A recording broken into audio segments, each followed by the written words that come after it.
Hello friends, स्वागत है आप सभी का एग्जाम प्लेटफॉर्म में। तो आज हम लोग सीटेट 2024 जिसमें आज हम लोग प्रीवियस ईयर का पेपर देखेंगे। ये पेपर आपका जो 11 जनवरी 2023 शिफ्ट 2 है, जिसमें आज हम लोग सीडीपी के टोटल 30 क्वेश्चन को कवर करेंगे। तो सबसे पहले आप लोग एग्जाम प्लेटफॉर्म पे नए हैं तो आप लोग एग्जाम प्लेटफॉर्म को जरूर सब्सक्राइब कर ले। तो आज का जो सीडीपी का 30 क्वेश्चन होगा तो बहुत ही इजी है और आप लोग जिस तरह का अभी तक तैयारी की है ठीक आपका उसी लेवल का आज का क्वेश्चन रहेगा। तो आज का जो क्वेश्चन होगा 30 में आप लोग 30 कर सकते हैं, बहुत होगा तो 1 या 2 क्वेश्चन आप लोग से गलत होगा, नहीं तो आपका 30 का 30 क्वेश्चन आज सही हो जाएगा। तो आज का वीडियो से 2 या 4 क्वेश्चन आप लोगों को एग्जाम में ज़रूर देखने के लिए मिलेगा। तो बहुत ही अच्छा क्वेश्चन है, आप लोग लास्ट तक देखेंगे, सारे क्वेश्चन को देखेंगे। तो चलिए देखते हैं आज का फर्स्ट क्वेश्चन। फर्स्ट क्वेश्चन आपका शारीरिक विकास के संदर्भ में बच्चे डैश पहले हासिल करते हैं फिर डैश के कौशल सीखते हैं। तो शारीरिक विकास यानी कि जो फिजिकल डेवलपमेंट होता है बच्चों में, तो सबसे पहले क्या हासिल करता है बच्चा? तो सबसे पहले बच्चा जो है आपका स्थूल गति कौशल, फिर उसके बाद जो आपका सूक्ष्म मांसपेशी का इस्तेमाल करना सीखते हैं। तो स्थूल गति कौशल और सूक्ष्म मांसपेशी या सूक्ष्म गति कौशल क्या होता है? स्थूल गति कौशल होता है कि बच्चे जो है इसमें बड़े मांसपेशियों का जो है यूज करते हैं। बड़े मांसपेशियों का जो समूह होता है उसमें पहले बच्चे यूज करते हैं, जैसे कि रेंगने का, चलने का, दौड़ने का। जब बच्चे छोटे बच्चे होते हैं तो तब शुरू में आप देखिएगा कि बच्चे क्या करते हैं, चलना सीखते हैं या दौड़ने लगते हैं या रेंगते हैं। तो ये जो है स्थूल गति कौशल के अंतर्गत आ जाएगा। वही सूक्ष्म मांसपेशी क्या होता है, इसमें जो है बच्चे जो है छोटे मांसपेशी समूह का यूज करते हैं। जैसे किसी भी कलम हो गया तो बच्चे जो है कलम को जो है पकड़ने में वहाँ पे जो है बहुत ही कम मांसपेशी, मतलब कि छोटे मांसपेशी का जो है बच्चे यूज करते हैं। कलम को पकड़ने मांसपेशी के अंतर्गत आ जाएगा। तो आप लोग समझ गए होंगे स्थूल गति कौशल क्या होता है या सूक्ष्म गति कौशल क्या होता है। तो बच्चे सबसे पहले स्थूल गति कौशल सीखते हैं, यानी कि चलना, दौड़ना, रेंगना। उसके बाद आपका सूक्ष्म मांसपेशी का इस्तेमाल करते हैं, यानी कि लिखने के लिए, किसी भी चीज़ को पकड़ने के लिए। तो आप लोग का क्लियर हो गया होगा। उसके बाद देखिए आपका सेकंड क्वेश्चन है, बाल विकास के समकालीन सिद्धांत बच्चे के बारे में क्या समझ रखते हैं? बाल विकास का समकालीन सिद्धांत बच्चे के बारे में क्या समझ रखते हैं? चलिए पढ़ते हैं हम लोग। फर्स्ट ऑप्शन, बच्चे कोरी पट्टी है जिन्हें वातावरण के अनुकूल पूरी तरह से ढाला जा सकता है। बच्चे सक्रिय उद्देश्यपूर्ण प्राणी हैं जिनकी अपने खुद के विकास में महत्वपूर्ण भूमिका है। देखिए ये बात बहुत ही आपका जो है सटीक जा रहा है कि बाल विकास के समकालीन सिद्धांत बच्चे के बारे में क्या समझ रखते हैं। तो बच्चे सक्रिय उद्देश्यपूर्ण प्राणी हैं जिनकी अपने खुद के विकास में महत्वपूर्ण भूमिका है। ये बिल्कुल सही है। ऐसा नहीं आप कह सकते हैं कि बच्चे जो कोरे कागज के भांति होते हैं, जब विद्यालय आते हैं तो बच्चे में कुछ नहीं होता। बच्चे जब विद्यालय पढ़ने के लिए आते हैं तो बच्चे जो है अपने समाज के, अपने घर के, अपने माता पिता के, उसके बहुत सारे जो है गुण और अवगुण को लेके बच्चे आते हैं। तो इसीलिए आप नहीं कह सकते कि बच्चे जो है कोरे कागज के तरह होते हैं। तो इसीलिए बच्चे जब भी विद्यालय आते हैं तो उसके अंदर बहुत ही सारी वहाँ की संस्कृतियाँ, वहाँ की बहुत ही मतलब कि अंदर में उसके समाहित होते हैं। उसके बाद देखिए अगला क्वेश्चन है आपका, विकास के संदर्भ में कौन सा कथन सही है? फर्स्ट ऑप्शन है, विकास केवल पर्यावरणीय कारकों पर निर्भर करता है। देखिए आपको बोले थे कि जब भी केवल वर्ड दिखे तो आपका केवल जो है नेगेटिव टैग वर्ड होता है। ये ऑप्शन तो आपका गलत ही हो जाएगा। उसके बाद विकास केवल अनुवांशिक कारकों पर निर्भर करता है, फिर केवल है, ये आपका नेगेटिव टैग वर्ड हो गया, ये भी आपका गलत हो जाएगा। विकास कम समय के लिए होने वाला अस्थायी परिवर्तन, देखिए कम समय के लिए होने वाला अस्थायी, ये गलत बात है, ये भी आपका निगेटिव के रूप में काम करता है। विकास समग्र एवं व्यवस्थित रूप से निरंतर होता है। इन चारों ऑप्शन को पढ़े तो इसमें से चौथा वाला ऑप्शन आपको जो पढ़ते साथ ही आपको लग रहा है कि इसका आंसर चौथा ही होगा। तो देखिए इसमें पूरा पॉजिटिवली बात यहाँ पे बोला जा रहा है कि विकास समग्र एवं व्यवस्थित रूप से निरंतर होते रहता है। तो ये आपका जो विकास का एक तरह से सही आपका परिभाषा भी हो गया कि विकास क्या होता है। तो विकास समग्र एवं व्यवस्थित रूप से निरंतर होते रहता है। उसके बाद देखिए प्रतीकों के निर्माण एवं उपयोग करने की क्षमता डैश की एक प्रमुख उपलब्धि है। तो जीन पियाजे साहब आपका जो है 4 जो है अवस्था बताए थे। पहला आपका जो संवेदी गौमक अवस्था, जो कि इसमें 0 से 2 साल के बच्चे आते हैं। उसके बाद पूर्व संक्रियात्मक जिसमें 2 से 7 साल के बच्चे आते हैं। तीसरा बताए थे मूर्त संक्रियात्मक अवस्था 7 से 11 साल के बच्चे आते हैं। उसके बाद बताए थे अमूर्त संक्रियात्मक अवस्था जिसमें 11 से प्लस वर्ष के जो बच्चे होते हैं वे आपका अमूर्त संक्रियात्मक अवस्था में आ जाते हैं। तो प्रतीकों यानी कि सिंबल का निर्माण करना बच्चे में जो क्षमता आ जाती है, वह कैपेसिटी आ जाती है, वह किस अवस्था में किस स्टेज में आ जाता है, तो वही आपको बताना है। तो ये आपका जो सेकेंड वाला जो स्टेज है आपका पूर्व संक्रियात्मक अवस्था, जब बच्चे 2 से 7 साल के होते हैं तो इस स्टेज में बच्चे जो है प्रतीकों से जो है निर्माण करना चीज़ों को सीखने लगते हैं। तो आपका सेकेंड स्टेज आपका पूर्व संक्रियात्मक अवस्था राइट आंसर हो जाएगा। उसके बाद देखिए जीन पियाजे के सिद्धांत के अनुसार कौन सी प्रक्रिया है जो एक शिशु की क्रिया का वर्णन करती है। जीन पियाजे के अनुसार कौन सी प्रक्रिया जो शिशु की क्रियाओं का वर्णन करती है जिसमें वह गोलाकार वस्तुओं के जगह समकोण वस्तुओं तक पहुंचने के लिए अपने हाथ के पकड़ने के तरीके बदलती है। तो यहाँ पे बताना है कि क्या होगा। तो जीन पियाजे के अनुसार जो है वह कौन सी प्रक्रिया है जिसमें शिशु की क्रिया का वर्णन करती है, जिसमें गोलाकार वस्तुओं की जगह जो वह एक गोलाकार वस्तु एक समकोण वस्तु है। तो समकोण वस्तुओं तक पहुंचने के लिए अपने हाथ को पकड़ने का क्या करता है, वह तरीका ही बदल डालता है। तो क्या कहलाएगा, तो ये आपका समायोजन कहलाएगा। क्या कहलाएगा, समायोजन। तो समायोजन क्या होता है, समायोजन उस प्रक्रिया को संदर्भित करता है जिसके द्वारा एक व्यक्ति कई जानकारी या अनुभवों को व्यवस्थित करने के लिए उसके पास जो मौजूदा जो संज्ञानात्मक संरचना होता है या स्कीमा होता है उसको वह क्या कर लेता है, संशोधित कर लेता है। वही आपका समायोजन कहलाता है। तो पहले से उसके अंदर जो ज्ञान है, जो आपके उसके अंदर जो संज्ञानात्मक संरचना है उसमें वह क्या कर लेता है, संशोधित करता है। वही आपका समायोजन कहलाता है। तो ये आपका राइट आंसर हो जाएगा क्या, समायोजन। ऑप्शन नंबर 1 हो जाएगा। उसके बाद देखिए अगला क्वेश्चन है, लॉरेंस कोहेलबर्ग के अनुसार किस स्तर पर व्यक्तिगत आवश्यकताओं की संतुष्टि नैतिक चयन निर्धारित करती है। तो ये आपका कौन सा ऑप्शन हो जाएगा, ये आपका कौन सा ऑप्शन होगा, तो ऑप्शन नंबर आपका जो है 1 यानी कि विनिमय उद्देश्य अभिविन्यास आपका बिल्कुल राइट आंसर हो जाएगा। तो ऑप्शन नंबर 1 आपका यहाँ से बिल्कुल राइट आंसर हो जाएगा। तो नैतिक विकास का सिद्धांत जो है आपका लॉरेंस कोहेलबर्ग के साहब के द्वारा दिया गया। तो इन्होंने टोटल जो है 3 चरण दिए थे, 3 चरण और 6 आपका उपचरण हो जाएगा। प्रत्येक चरण का जो है आपका जो है 2 उपचरणों में बांटा है। प्रत्येक चरण को क्या किया, 2 उपचरणों में बांटा है। तो इसलिए आपका 3 चरण और 6 उपचरणों में इन्होंने क्या किया, विभक्त किया है। तो आपका जो नैतिक विकास का सिद्धांत किसके द्वारा दिया गया है, लॉरेंस कोहेलबर्ग। और आपका यहाँ पे जो क्वेश्चन आपका पूछा गया है कि किस स्तर पर व्यक्तिगत आवश्यकताओं की संतुष्टि नैतिक चयन को निर्धारित करता है, तो आपका विनिमय उद्देश्य अभिविन्यास आपका बिल्कुल राइट आंसर हो जाएगा। उसके बाद आपका अगला क्वेश्चन है कि लेव वागोत्स्की ने प्रतिपादित किया कि बच्चों के सीखने को सुसाधित करने के लिए उन्हें क्या करना चाहिए। तो लेव वागोत्स्की के अनुसार बताना है कि बच्चे को सीखने के लिए जो है उसको क्या करना चाहिए। तो सीखने के लिए देखिए फर्स्ट ऑप्शन है नकारात्मक प्रतिपुष्टि देना चाहिए। लेकिन नकारात्मक आपका tag word negative tag word ये गलत ही हो जाएगा। इनाम देना चाहिए, ये भी निगेटिव है। बच्चे को कभी भी पुरस्कार नहीं देना चाहिए। पुरस्कार देने वाली बात जब भी आए, प्राइज अवार्ड, तो वो आपका निगेटिव टैग वर्ड की तरफ काम करेगा। उसके बाद देखिए आपका क्या पाठ प्रदान करना चाहिए। ये बिल्कुल आपका जो है पाठ आपका जो है बिल्कुल सही जवाब हो जाएगा।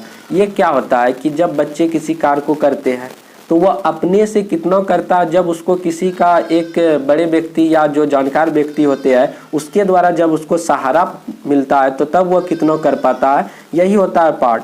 अब जब बच्चे मान के चले कि साइकिल चलाना बच्चे क्या करते हैं, बच्चे जो है साइकिल चलाने के लिए सीखते हैं। तो उस समय जो है वह बच्चे जो है साइकिल चलाने के लिए सीखते हैं। तो कुछ दूर वह जाते हैं बच्चे, उसके बाद क्या करते हैं बच्चे साइकिल से क्या हो जाते हैं, गिर जाते हैं। तो जब वो एक उसके जो सामने जो वयस्क व्यक्ति है, जो बड़े व्यक्ति है, जानकार व्यक्ति है, साइकिल चलाने के लिए जानते हैं, जब उसको क्या करेंगे कुछ दूर तक उसको जो पीछे या पकड़ के उसको हेल्प करेंगे। तो हेल्प करता है तो बच्चे जो है क्या करता है, साइकिल चलाना सीख लेता है। और वह धीरे धीरे फिर वह व्यक्ति क्या करेगा, अपना जो वह हेल्प कर रहा है, जो सहायता करता है, मदद कर रहा है, उस मदद को वह कम करते हुए जाएगा। पहले थोड़ा सा ज़्यादा मदद करेगा, जब देखता है कि बच्चा धीरे धीरे सीख रहा तो वो अपना जो है जो उसको मदद करने की जो समय था वो उसको आप कम करते हुए चले जाते हैं। तो वही हो जाएगा पाठ प्रदान करना। जैसे कोई बच्चा सवाल बना रहा है, सवाल बनाने में फंस रहा है तो उसको शिक्षक क्या करते, थोड़ा सा हेल्प कर देता है। तो वही क्या हो जाता है, पाठ प्रदान करना, थोड़ा सा हेल्प यानी कि हिंट्स देना। उसके बाद है लेव वागोत्स्की ने प्रस्तावित किया कि सोच। तो लेव वागोत्स्की के अनुसार बताना कि सोच क्या होता है। फर्स्ट ऑप्शन को पढ़ते हैं। बच्चा और किसी अन्य व्यक्तियों के बीच सहभागी गतिविधियों के दौरान सह निर्मित की जाती है। उसके बाद और भी पढ़िए आप लोग। का बच्चों के संदर्भ में कोई सरोकार नहीं, ये तो आपका नेगेटिव ही है। तब घटित होती है जब उत्तेजना और प्रतिक्रिया का अनुबंधन होता है, ये भी आपका जो बिल्कुल सटीक नहीं है। का भाषा के विकास में कोई संबंध ही नहीं, ये भी आपका नेगेटिव यहाँ पे बोला जा रहा है। तो लेव वागोत्स्की के जो प्रस्तावित किया कि सोच क्या होता है, तो बच्चा और किसी अन्य व्यक्तियों के बीच सहभागी गतिविधियों के दौरान जो सह निर्मित की जाती है वही क्या होता है, सोच होता है। तो ऑप्शन नंबर 1 आपका बिल्कुल राइट आंसर हो जाएगा।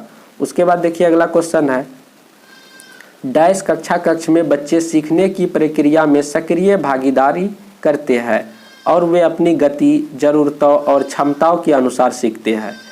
तो बताना है कि किस प्रकार के कक्षा कक्ष में, आखिर वह कैसा कक्षा कक्ष होगा जिसमें बच्चे सीखने की प्रक्रिया में सक्रिय भागीदार करते हैं, अपने गति, अपने जरूरत, क्षमताओं के अनुसार चीज़ों को सीखते हैं।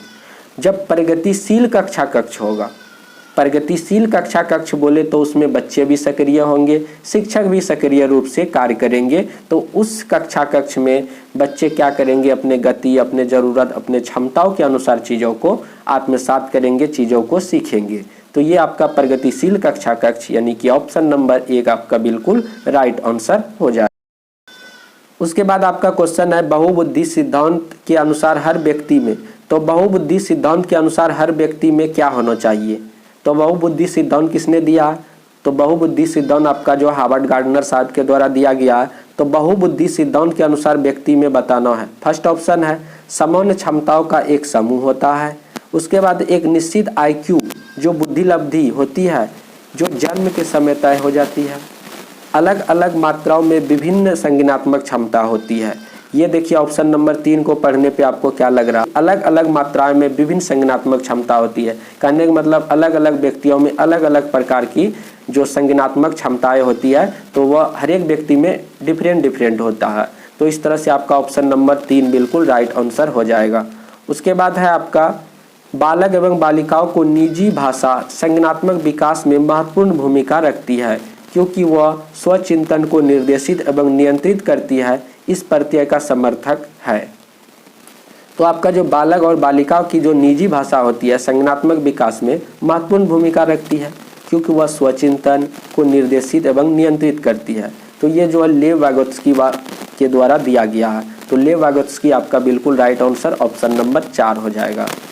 उसके बाद देखिए बच्चों में जेंडर रूढ़िवादिता और जेंडर भूमिका अनुरूपता को कम करने के लिए निम्न में से कौन सी प्रभावी युक्ति है। तो बच्चों में जो है जेंडर रूढ़िवादिता क्या होता है, जैसे कि कोई लड़का है और कोई लड़की है।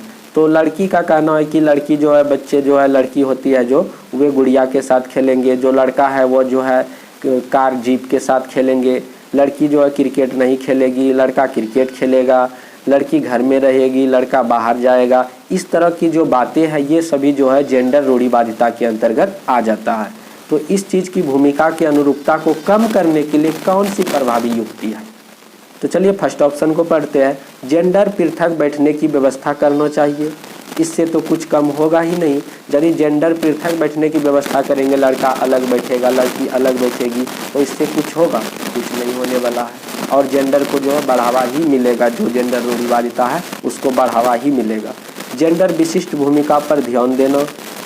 उसके बाद देखिए जेंडर पृथक खेल समूह बनाना, इससे भी कोई फायदा नहीं है। उसके बाद देखिए जेंडर संबंधित पूर्वाग्रहों पर चर्चा करना, इससे उस चीज़ को हम लोग कमी कर सकते हैं। जब जेंडर संबंधी जो भी पूर्वाग्रह हम लोगों में जो भी मानसिकता उसके विरुद्ध जो मतलब कि फैला हुआ है, उस चीज़ पे हम लोग जब चर्चा करेंगे तो उसमें क्या होगा, जेंडर रूढ़िवादिता में कमी आएगी। तो ऑप्शन नंबर 4 आपका बिल्कुल राइट आंसर हो जाएगा। उसके बाद है सीखने सिखाने को हर बच्चों के लिए उपयुक्त व प्रभावशाली बनाने के लिए एक शिक्षिका को क्या करना चाहिए। सीखने सिखाने को हर बच्चों के लिए उपयुक्त प्रभावशाली बनाने के लिए एक शिक्षिका को क्या करना चाहिए। फर्स्ट ऑप्शन है बच्चों को संलग्न करने के लिए विविध गतिविधियां करनी चाहिए। देखिए फर्स्ट ऑप्शन को पढ़ते साथ ही इससे और सटीक कौन सा ऑप्शन हो सकता है। पढ़ने के लिए आप तो सारे को पढ़ेंगे, लेकिन आपका फर्स्ट ऑप्शन जैसे ही पढ़े तो 100% आपका बिल्कुल सटीक जा रहा है कि बच्चे को संलग्न करने के लिए विविध गतिविधि, अनेक प्रकार की गतिविधि जो है करवानी चाहिए, तभी उस बच्चे में प्रभावशाली जो शिक्षा आएगा काफ़ी ज़्यादा इफेक्टिव आएगा। तो बच्चे को संलग्न करने के लिए विविध गतिविधि का होना बिल्कुल ही ज़रूरी है, ऑप्शन नंबर 1 हो जाएगा। उसके बाद देखिए आपका कथन और तर्क से रिलेटेड क्वेश्चन है। कथन में बोला जा रहा है एक सामाजिक संरचना कक्षा में स्मरण आधारित लिखित परीक्षाएं मूल्यांकन का एकमात्र तरीका हो सकता है, होना चाहिए। देखिए एक सामाजिक रचनात्मक जो कक्षा है उसमें स्मरण आधारित लिखित परीक्षा का मूल्यांकन एकमात्र तरीका होना चाहिए, ये बिल्कुल गलत बात है। बच्चे रटकर स्मरण करने को द्वारा सबसे ज़्यादा प्रभावी बच्चे रटकर स्मरण करने द्वारा सबसे प्रभावी ढंग से सीखते हैं। रटने वाली बात आप लोगों को बार बार बोलते हैं कि रटना एक निगेटिव टैग वर्ड है, तो यहाँ पे बच्चे रट के किसी भी चीज़ को नहीं सीखते हैं, बच्चे करके सीखते हैं, स्वयं अपने आप करके चीज़ों को सीखते हैं। तो यहाँ पे आपका कथन भी गलत है और तर्क भी गलत है, यानी कि दोनों आपका यहाँ पे गलत है। तो ऑप्शन नंबर 4 आपका बिल्कुल राइट आंसर हो जाएगा। आपका कथन भी गलत है और तर्क भी गलत है। उसके बाद देखिए अगला क्वेश्चन आपका समावेशी शिक्षण ऐसी शैक्षिक तंत्र को संबोधित करता है जिसमें बच्चों की शारीरिक, मानसिक, सामाजिक, संवेगात्मक, भाषाई व अन्य विशिष्टताओं को न देखते हुए सभी बच्चों को समायोजन किया जाता है। बिल्कुल सही बात है। समावेशन में जो है ये नहीं देखा जाता है कि बच्चे का शारीरिक, मानसिक, सामाजिक, संवेगात्मक क्या है नहीं है, सभी को देखते हुए फिर भी उस बच्चों में समायोजन किया जाता है, एक साथ बैठाया जाता है, एक कक्ष में एक ही शिक्षा दी जाती है। ये समावेशन की जो शिक्षा होती है, जो कक्ष होती है, उसकी विशेषता होती है। तो ये तो बिल्कुल सही बात बोला जा रहा है यहाँ पे। उसके बाद तर्क को देखते हैं हम लोग। समावेशन एक व्यापक दर्शन है जो केवल दिव्यांग बच्चों तक सीमित नहीं है। बिल्कुल सही बात है। समावेशन एक ऐसी चीज़ें है जो केवल दिव्यांग बच्चों तक ही सीमित नहीं है, इससे बाहर मतलब सभी में लागू होता है समावेशन की प्रक्रिया। तो यहाँ पे आपका कथन भी सही है और तर्क भी सही है और सही व्याख्या भी करता है। तो ऑप्शन नंबर 1 आपका बिल्कुल राइट आंसर हो जाएगा। तो समावेशन का मतलब ही होता है सभी को एक साथ जोड़ना। जो भी समाज में हंसिए में अंतिम यानी कि लास्ट पायदान पे खड़े हैं, उसको एक ही मुख्य धारा जो होता है एक मंच पे लाके खड़ा कर देना, वही समावेशन होता है। समावेशन हर एक क्षेत्र में होता है। शिक्षा के भी क्षेत्र में देख सकते हैं, राजनीतिक क्षेत्र में देख सकते हैं, हर एक क्षेत्र में समावेशन की जरूरत पड़ती है। चलिए अगले क्वेश्चन को देखते हैं कि प्राथमिक माध्यमिक कक्षाओं में शिक्षिका को विविधता को किस तरह देखना चाहिए। फर्स्ट ऑप्शन है सीखने में अवरोधक के रूप में। देखिए निगेटिव जब है नहीं तो यहाँ पे अवरोधक लिखा हुआ, ये निगेटिव यहाँ पे बोल रहा है, तो ये गलत ही हो जाएगा। विविधता को नज़रअंदाज, विविधता को कभी भी नज़रअंदाज नहीं करना चाहिए, आप लोग ध्यान में रखेंगे। विविधता को कम करने के लिए मानवीकृत, देखिए विविधता को कम नहीं करना चाहिए कभी भी, ये भी गलत हो जाएगा। एक गुण के रूप में देखना चाहिए जिसमें बहुरूपता को बढ़ावा मिले। बिल्कुल सही बात है। विविधता एक ऐसा चीज है, उसको एक गुण के रूप में हमें देखना चाहिए जिससे जो है हमें बहुरूपता को क्या मिलता है, बढ़ावा मिलता है। ऑप्शन नंबर 4 आपका बिल्कुल सही जवाब हो जाएगा।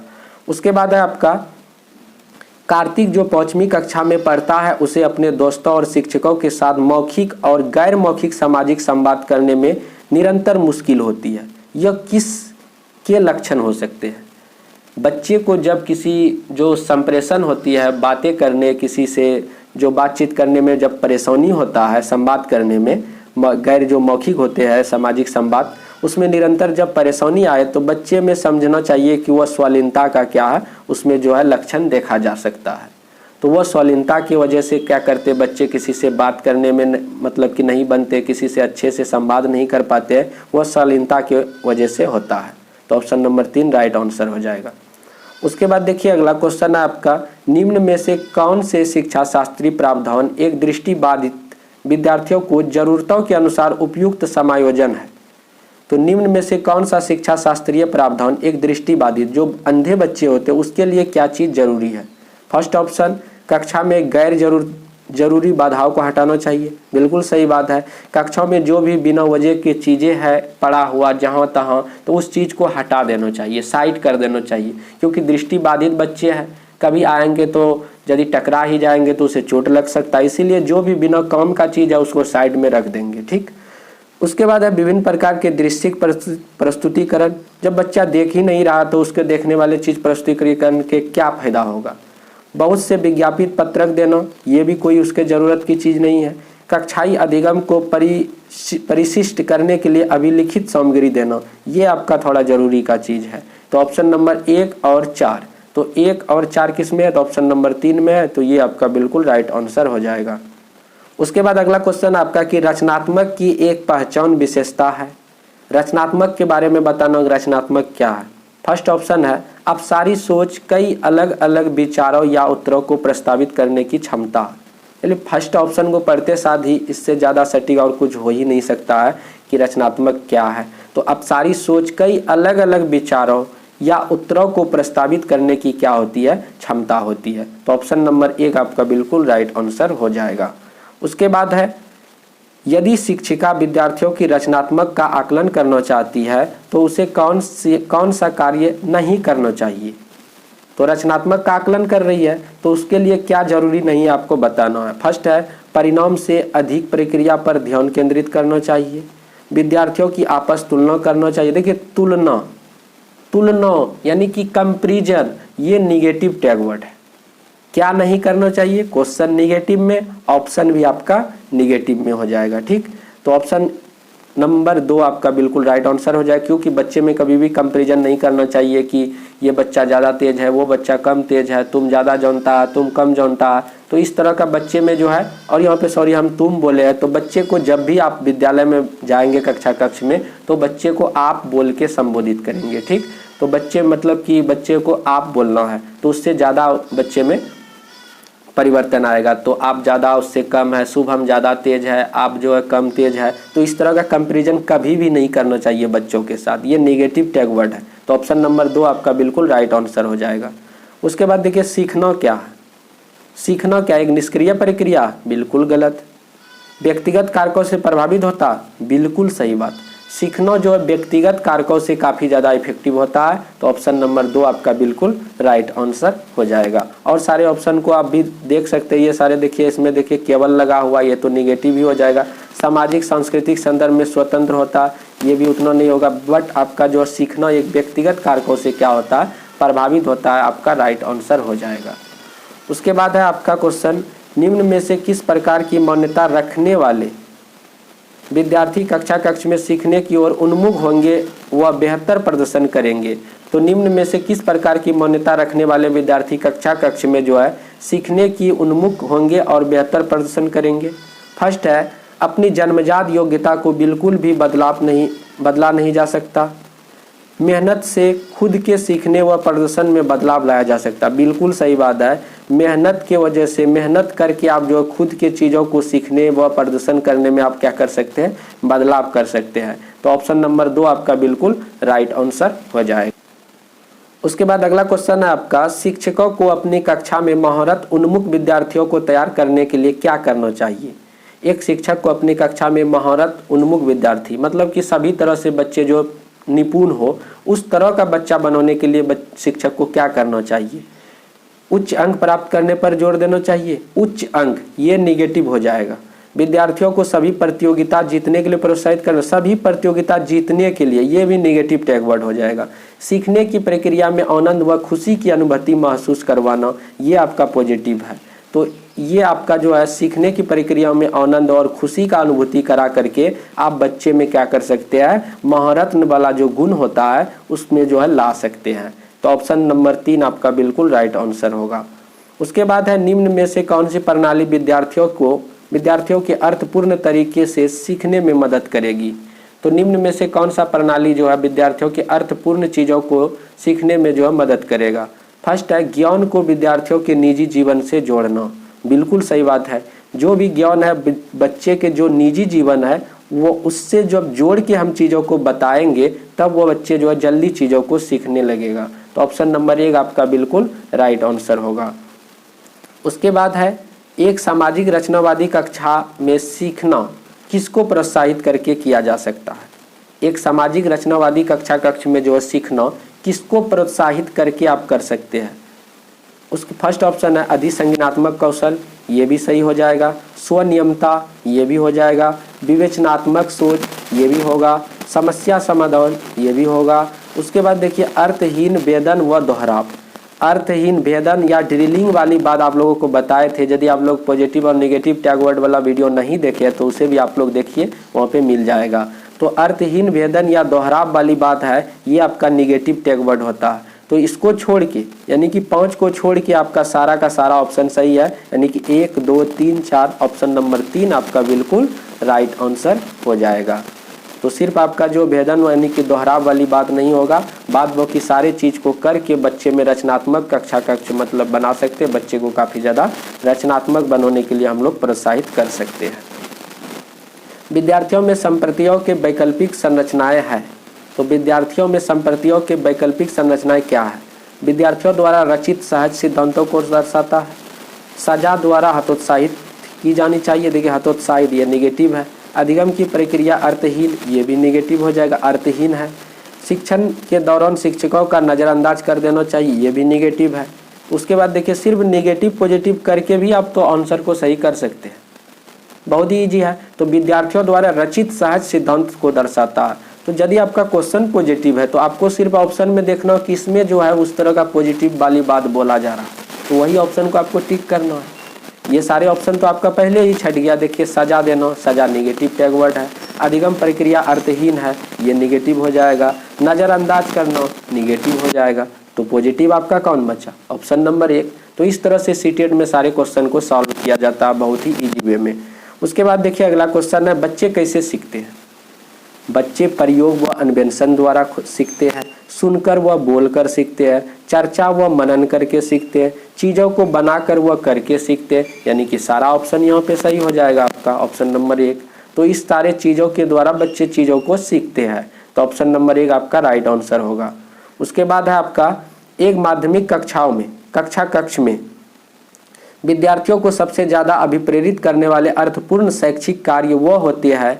तो एक माध्यमिक कक्ष में विद्यार्थियों को सबसे ज़्यादा अभिप्रेरित करने वाले अर्थपूर्ण शैक्षिक कार्य वो होते हैं जो बिल्कुल चुनौतीपूर्ण नहीं है। देखिए चुनौतीपूर्ण नहीं, ये निगेटिव हो जाएगा।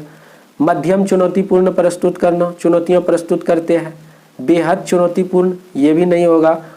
पुनरावर्ती उबाऊ, ये भी नहीं होगा। उसके लिए जो है एक मध्यम चुनौतियाँ प्रस्तुत करते हैं, तब वह बच्चे जो काफ़ी ज़्यादा उस चीज़ों को करने के लिए अभिप्रेरित हो जाते हैं। तो ऑप्शन नंबर 2 आपका जो है मध्यम चुनौतियाँ प्रस्तुत करते हैं, आपका राइट आंसर हो जाएगा।